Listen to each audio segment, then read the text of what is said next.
Hello and a very warm welcome to Zanute TV. I'm Nick Peters and this is Manufacturer in Profile.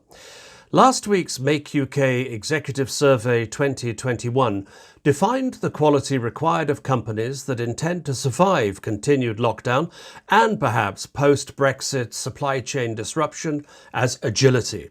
Now, we and many others have been reporting on how companies have been demonstrating agility ever since the 2020 lockdown began. But in the wake of that Make UK report, we thought we'd look at one company that has very purposefully worked from March last year onwards to prove itself the epitome of agility, and perhaps distill from their experiences some of those characteristics that define agility, for those perhaps wondering what corporate agility looks like. It's Megger, the global British company based in Dover that specialises in electrical testing and measurement. And its sales and marketing director is Andrew Bortwood. Andrew, a very warm welcome to the programme. Thank you, Nick, and a pleasure to meet you and to be here. Andrew, perhaps you can give us a sense of the size, scale and global reach of Megger for people who may not be familiar with your company. I'd be delighted to, Nick. Megger is actually it's a 130-year-old business. It has always been in the electrical test business, and in that regard, we produce products that help people in the electrical supply industry. Typically, they are utilities, grid companies, but as well as electricians. So they are our customers, to help them keep their assets working properly and their networks running safely. We are about 1,400 people around the world, with 8 major manufacturing and development centres across Europe and North America, with an additional now close to 30 sales and support companies around the world that are Megger staffed. Some of them are small, but others are full, 40, 50 people serving the local market. Now, you produced a video recently as a company in order to sort of bring together all the bits of what you did to be agile and respond to the pandemic. And looking at the video, there's a link to it just on the frame here if anybody wants to go and have a look. I sort of distilled sort of 4 main themes from it. It was people, digital transformation, customer care, and community. So let's look at that.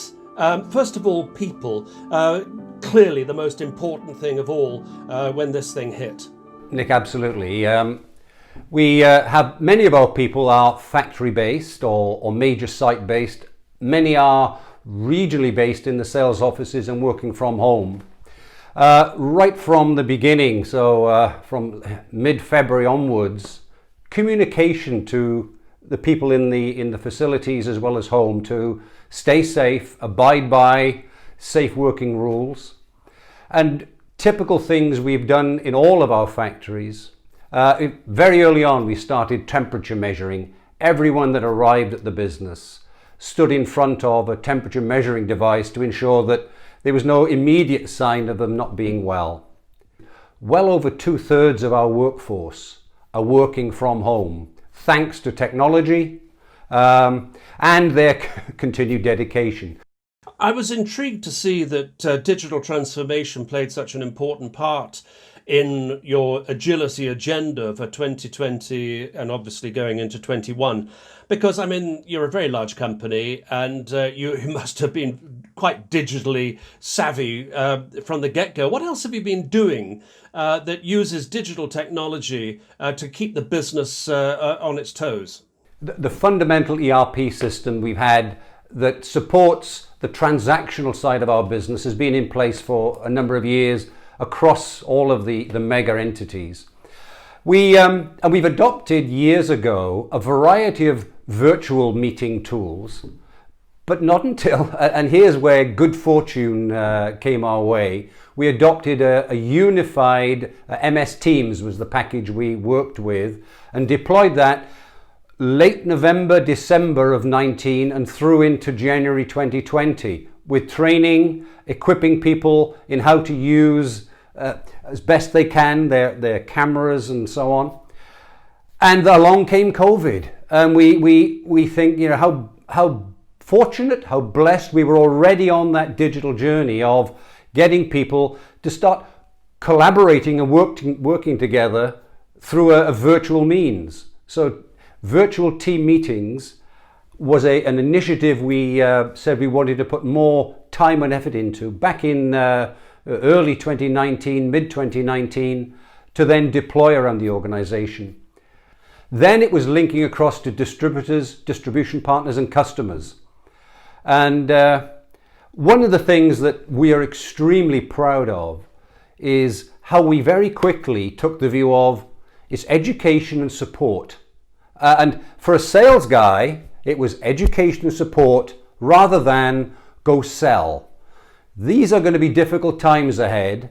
So what can we pull together that informs, in terms of technology, the issues that our customers, and we're in a techie business, Nick, power outages and keeping the power, our customers need to keep the power on and ensuring that their assets are working properly, and should they fail, where and why? Well, that's where we come in. So helping them, training them on product, training them on how to diagnose a particular fault somewhere, training them on how to get best use out of their equipment was something that we put in place through a series of webinars, online training. You know, we even put in place online repair capabilities for the more advanced customers who can do repair, as well as all of our service centers around the world, so that we can, through the power of this great technology, sort of help and guide service technicians, you know, as far away as New Zealand and right across to the Americas. And how has it worked? I mean, have your customers appreciated it, and has business been steady?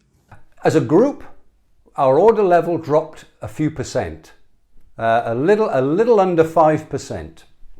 I'll take that any day in such extreme situations. And we're blessed, Nick. You know, we're in an industry which is critical. You know, we are classified as an essential business. Power, we can't lose, customers can't lose power. We can't lose it at home. Power's got to keep running. And in turn, the people that do that, the utilities around the world, they need to ensure that the equipment they've got, they can get at it. And if they need more equipment, then we can provide that. So I think in many ways it's worked extremely well, and many commendations from customers in all continents, actually. Andrew, the final element of the video was about community and about how Megger people across the world in your various production facilities and various other companies reacted positively to helping out their local communities with supplies, food banks and all that sort of thing. How important is it for a company in this day and age to have a very strong focus on that sometimes invisible stakeholder that is the community? We're an important part of the community here. I think we're employer number 3 or number 4 in this part of Southeast Kent.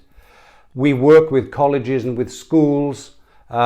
We support a variety of charities and other organizations in the area. It's a duty. I think it's what good companies do. There's talent that we bring in that we depend on that's locally sort of sourced, if you like. So I think it's vital, and I guess it comes from the spirit of how you think and operate as a company. It's our culture. So it's what we do as Megger. We're part of the community. Andrew, thank you very much indeed for being with us, and many congratulations to you and everybody in Megger around the world. Thank you, Nick. Been a pleasure to meet you and talk with you, and you two stay safe, and yeah, thank you. Thanks again, Andrew Bortwood from Megger. This has been Manufacturer in Profile from Salute TV. I'm Nick Peters. I'll see you again soon.